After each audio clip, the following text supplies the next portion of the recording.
The political decisions people make will affect many lives. Many people see politics as the government and the laws being made. While that is true, it's way more complicated than that. I don't know what type of procedure is this. Some of you may be aspiring to positions of leadership in the political arena. And I accepted full responsibility. But the question is, why do you want to lead? It has everything to do with you. Every law that is made will impact many. Sometimes the decisions do affect people negatively. Therefore, it's very important to note that every vote that you cast will either break or make people. Politics with GA brings you the latest political news as well as insight and analysis as we discuss the most important issues that matter.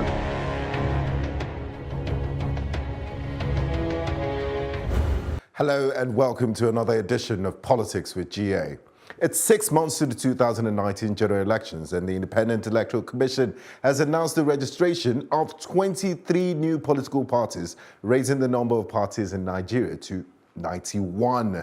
Some of the 23 new political parties registered bear acronyms that can be easily recalled, such as YES. YES means Yes Electorate's Solidarity, and RAP. I'm not talking rap music. Rap means the Reform and Advancement Party.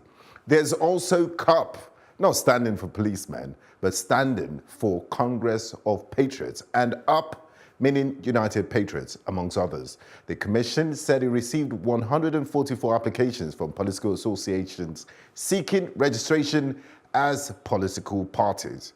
So does this mean we would have 91 presidential candidates and governorship candidates? Can you just imagine the length of the ballot paper? Do the electorates even know that they have any other options apart from APC or PDP?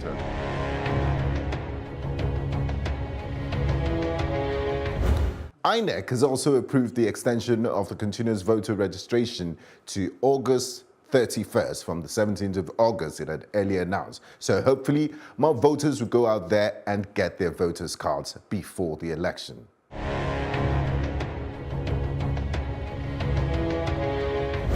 Former Governor of Lagos State and All Progressive Congress national leader Bola Tinubu has disclosed that direct primaries will be employed to pick candidates for several elective offices in the next year's general elections in the state. I was at the APC stakeholders meeting held at the party secretariat on Akme Road, Ogba. On Tuesday, the APC chieftain said it was gratifying to report that the party had resolved to register additional members, adding that membership registration would be open to facilitate the process, which eventually will be used for direct primaries. Many observers are of the view that the adoption of direct primaries deepens and strengthens democracy.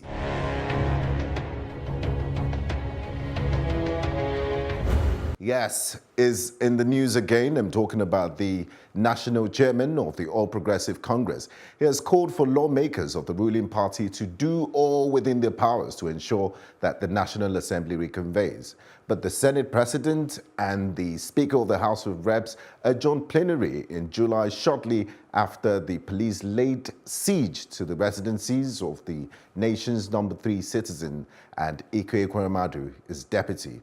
Oshomale, who criticized the adjournment, said it was slowing down the progress of the current administration, where he spoke at the Sheraton Hotel in Abuja during a meeting with APC senators and members of the House of Representatives. Meanwhile, the leadership of the National Assembly has said that they cannot reconvene now, not because Oshomale asked them to reconvene, but because they have committees that are set up to consider proposals to complete their work. Okay, I don't know if Mr. Oshomale is satisfied with this response. The President of the Senate, Bukola Saraki, and House of Representatives Speaker, in a joint statement yesterday said based on this, no date has been fixed for the two chambers to reconvene.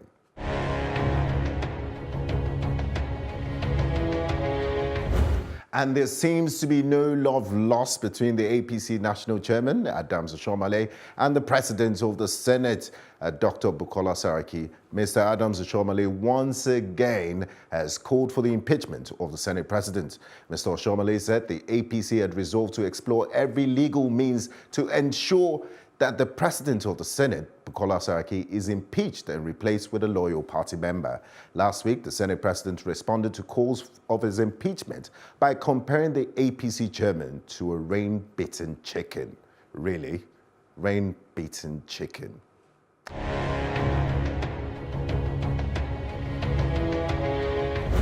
A speaker of the Benue State House of Assembly, Titus Uba, has vowed that no financial inducement, no money in this world will make 22 lawmakers in the House to go against the state. The speaker said the Assembly under his leadership was ready to lift the suspension of 8 members in another faction if they showed remorse. Part of the conditions, it said, includes a retraction of their negative comments and readiness to work with the rest of the lawmakers to develop the state. I spoke with Professor James Tsaaior of the Pan-Atlantic University about the crisis in Benue State and allegations of financial impropriety by the EFCC against Samuel Ortom.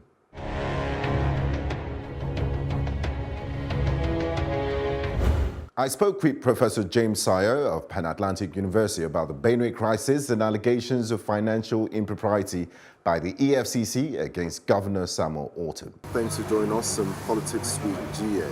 What's your take on the events of the 30th of July in Benue State when 8 out of 30 lawmakers served an impeachment notice on the serving governor of Benue State, Governor Samuel Ortom? Looking at the recent developments politically in the state, it is important to also understand that there is a historical background to this. And if you have a reconnaissance of that political environment, you discover that the present governor of Benue State, Governor Samuel Ortom, was a prominent member of the People's Democratic Party. He was not just a local leader, he was even a national leader of the party. He rose through the ranks and at the time was the national auditor of the PDP before he joined the Jonathan administration as a minister. He was Minister of State for Trade and Industries. So at the time he wanted to contest for the gubernatorial elections under the PDP in Benue State. That was around 2014, 2015. But he was denied, so to speak, the ticket of the PDP.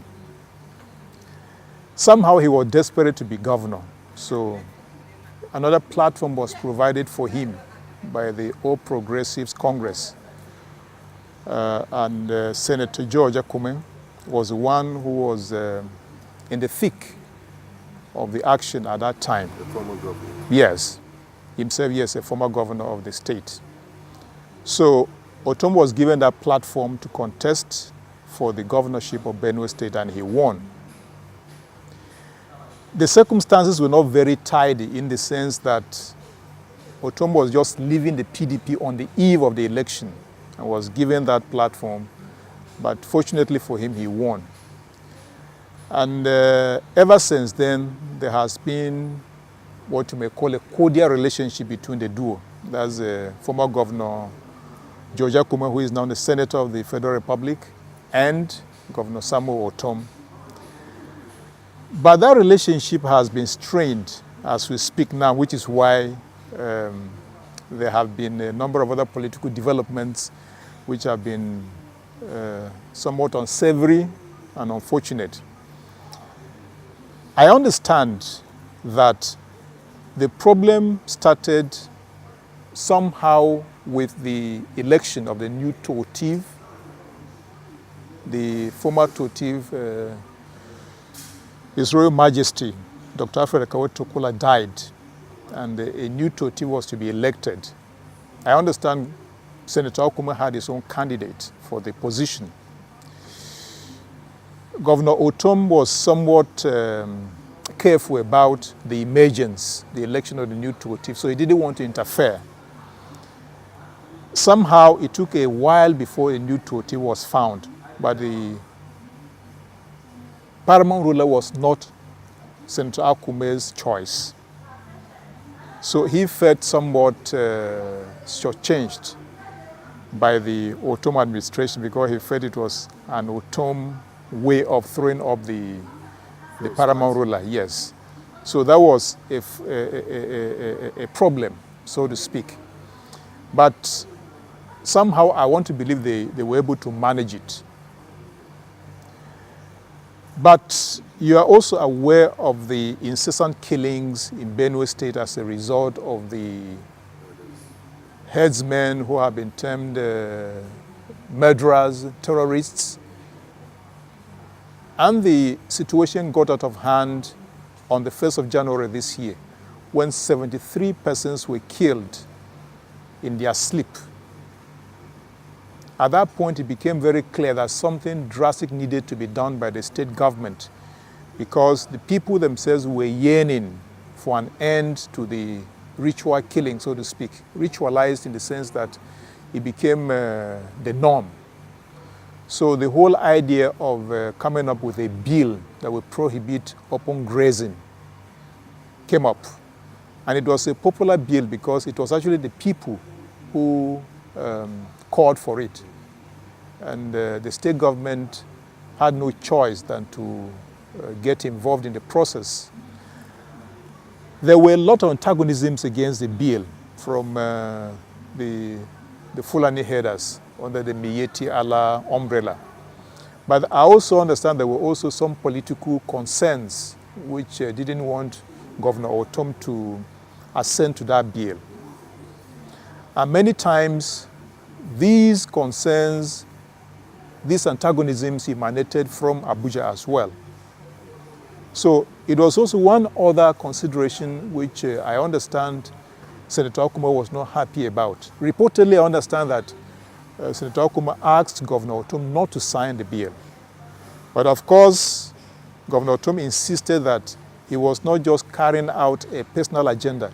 It was an agenda which was foisted on him by the people because of the popular demand for the bill to prohibit open grazing.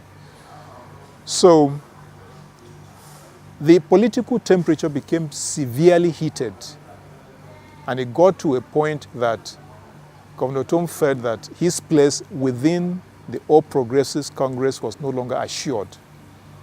That was when he told the people of Benue State and Nigerians that he was given a red card by the APC, and he was going to find an alternative political party within which he will pursue his own gubernatorial ambitions for a second term. The aggrieved lawmakers gave some reasons for the impeachment of serving of the impeachment notice to the governor, and some of these reasons for the impeachment notice range from fraudulent activities, non-payment of salaries, and non-performance, amongst others. Do all this fall under impeachable offenses? Do they fall under the constitutional framework of impeachable offenses? And do you think the governor is guilty of these offenses?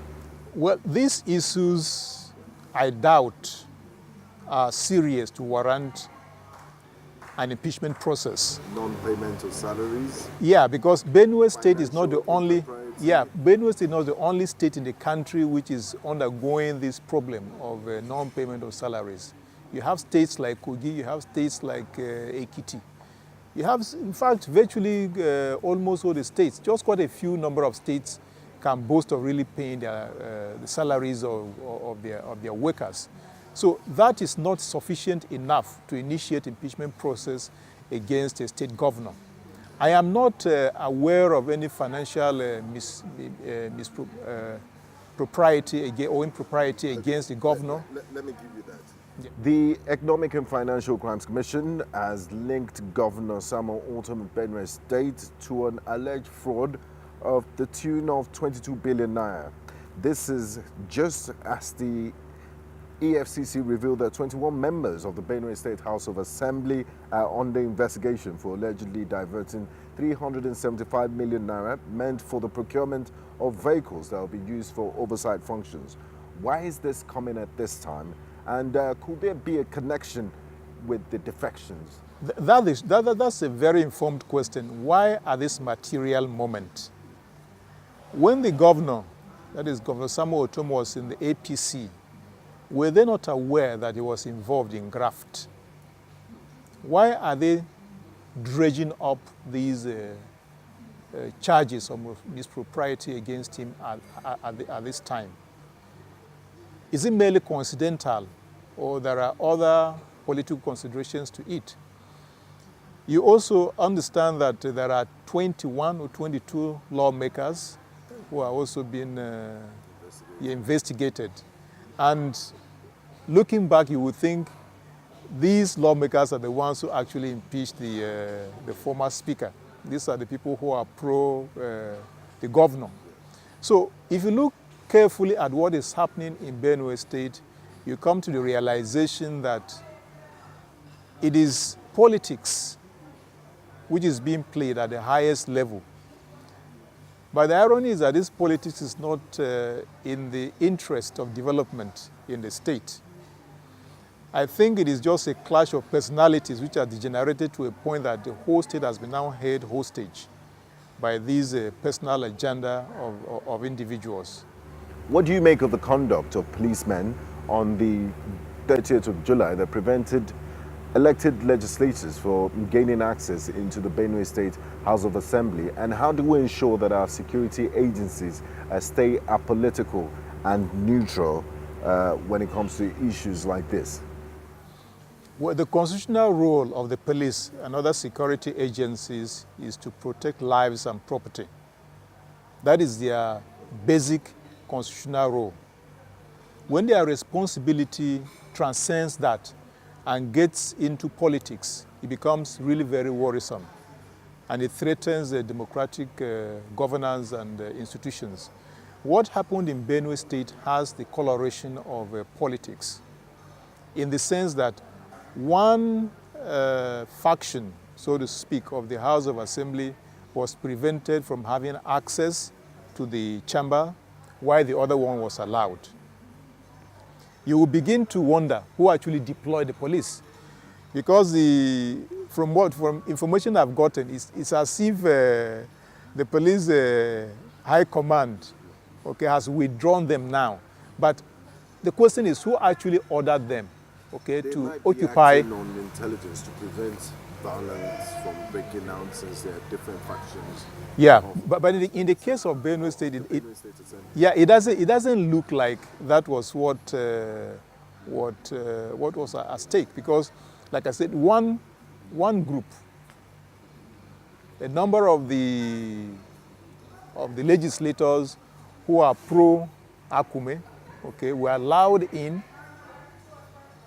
to occupy the chambers, when the other ones who are loyal to Governor Ortom, yeah, exactly, and impeached and suspended the speaker. You know, so it will seem as if the police took sides. They were not neutral in the whole affair. So it becomes very worrisome. Every federal structure around the world gives security as well as other responsibilities to the federating units. It happens in the United States, where the federal government doesn't control security. It is the states that have that exclusive constitutional role. They do that. So if Nigeria wants to present itself before the world as a federal structure, we have to go back to that structure. We have to practice it in a way that will be seen, not just in terms of pretending, but in terms of really practicing what a federal system is. So if the state governors are to take charge of security in their states, that is only when you can refer to them as chief security officers. What do the events in Benue State portend for the Nigeria's democracy? If we have to recuperate history, so to speak, and begin to look at history in relation to what is happening today, you look at the events of 1964 in what has been termed the tea riots. At that time, there was no Benue State. But Benue State is where you have the largest concentration of tea people. The crisis in the tea area in that year, 1964, has been considered as one of the causative agents of the first military coup in Nigeria. January 66. Year 1966. And what that tells us is that the Benue Valley, Benue State, is very strategic to political gerrymandering in Nigeria. And if the issues which affect Benue today are not properly handled, they may have the capacity to precipitate what happened in 1966. This is a clear case of the rape of democracy, what has been happening in Benue State in the last few months. A situation whereby people have been systematically killed. The culprits have been identified. They have actually come out to openly announce that they have been responsible. They have given reasons. They have also boasted that without the renouncing of the anti-open grazing law, which has been signed into law by the governor, there is going to be no peace in the state. And as we speak, no member of Miyetti Allah has been arrested, not to talk of being prosecuted. You will recall that the governor of Benue State has consistently called for the arrest and prosecution of the leadership of Miyetti Allah. That has not been done. You can also understand why there have been discordant tunes from government concerning the activities of Miyetti Allah. You know, like I said earlier, the Inspector General of Police will say it's a communal clash. The Minister of Defense said it is because there have been farming activities on the grazing routes that were created in 1960. The President himself has come out to say that these are terrorists from Gaddafi's Libya. There have been a lot of contradictory reasons that have been advanced by the government as to what is happening in Benue and those who are responsible. But Miyetti Allah itself has not hidden the fact that they have been behind the activities, the murderous activities. So this is getting to a point that it will snowball into a catastrophic situation which will consume not just Benue State, but other states in the Federation. What would you say is the solution to the current farmers-herder clash that we're witnessing in Benue State? Among other things, I will personally advocate the enforcement of the anti-open grazing law. In my own mind, that is one legislation that can bring about lasting peace in Benue State, and I believe other states which are also facing similar problems. You recall that Taraba State also enacted that law, but Ekiti as well. But there have been a lot of vehement opposition against this by the herders and also by government. I think Taraba at a point was considering the possibility of rescinding the law. But in my own mind, that is one very clear action that needs to have been taken, and the state government has taken that.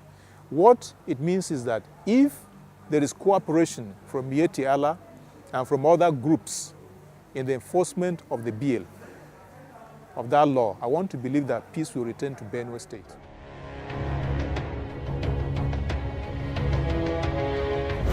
And now news from Africa and around the world. Ugandan musician and opposition lawmaker Robert Kyagulanyi, better known as Bobi Wine, has been arrested after an incident in which police officers shot his driver dead. Kyagulanyi was arrested in the northwestern town of Arua, where he was campaigning for an opposition candidate in a hard-fought election that also drew President Yoweri Museveni in support of the ruling party candidate. Following parallel rallies, Kyagulanyi was arrested for obstructing the presidential motorcade, during which one of Museveni's official vehicles had a windscreen damage. In the ensuing chaos, the police fired live rounds to disperse the crowd, killing Bobi Wine's driver. On Twitter, before his arrest, Bobi Wine alleged the killing was a case of mistaken identity. He said, "Police shot my driver dead, thinking they'd shot at me," posting a photograph of a blood-drenched man slumped at the wheel of a car. Minnesota State Rep Ilhan Omar could become the country's first Muslim woman and Somali American to serve in the United States House of Representatives after securing the Democratic nomination for the state's 5th district in the August 14 primaries. Ilhan Omar, who's a refugee from Somalia, won the 6-way race to replace Keith Ellison, who was the first Muslim to be elected to the United States Congress, a safe Democratic seat, making our favorite to win. India plans to send a manned mission to space by 2022, said Prime Minister Narendra Modi today. The mission will see the Indian Space Research Organization send a crew of 3 into a low Earth orbit for 5 to 7 days. India has always advanced in space science, but we have decided that by 2022, when India completes 75 years of independence, or before that, a son or daughter of India will go to space with a tricolor in their hands, Modi said during the celebration of India's 72nd Independence Day. Thanks for watching Politics with GA. See you next time. The political decisions people make will affect many lives. Many people see politics as the government and the laws being made. While that is true, it's way more complicated than that. I don't know what type of procedure is this. Some of you may be aspiring to positions of leadership in the political arena. And I accepted full responsibility. But the question is, why do you want to lead? It has everything to do with you. Every law that is made will impact many. Sometimes the decisions do affect people negatively. Therefore, it's very important to note that every vote that you cast will either break or make people. Politics with GA brings you the latest political news as well as insight and analysis as we discuss the most important issues that matter.